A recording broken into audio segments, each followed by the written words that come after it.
বিশ্বকর্মা পূজার দিনে যে আমাগোর সাথে এমন হইব কি করে জানতাম বলো। শেষমেশ পুলিশের কাছে যাইতে লাগলো।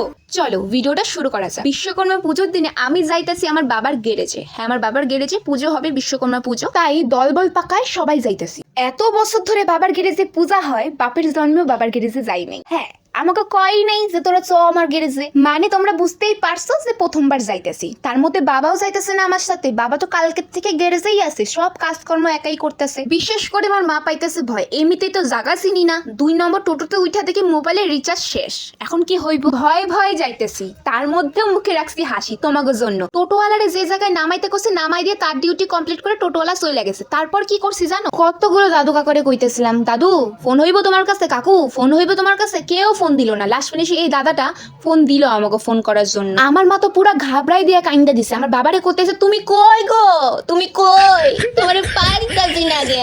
তার মধ্যে তখন আবার নেটওয়ার্ক কাজ করতেছিল না। দাদাটারে থ্যাংক ইউ বলে চলে আসি পুলিশের কাছে। পুলিশের কাছে আমার মা কি কয়, আমার বর কই গো, পাইতাছি না। তারপর দেখি আমার বাবা এইখানে। উফ, শেষ ফিনিশিং লাস্টে গিয়ে আমার মার কান্দা কমছে। এত যুদ্ধ করার পর বাবার গ্যারেজে পৌঁছাইলাম। বাবার গ্যারেজে বিশ্বকর্মা পুজো কেমন কাটলো তার জন্য পার্ট 2 আসবে খুব তাড়াতাড়ি।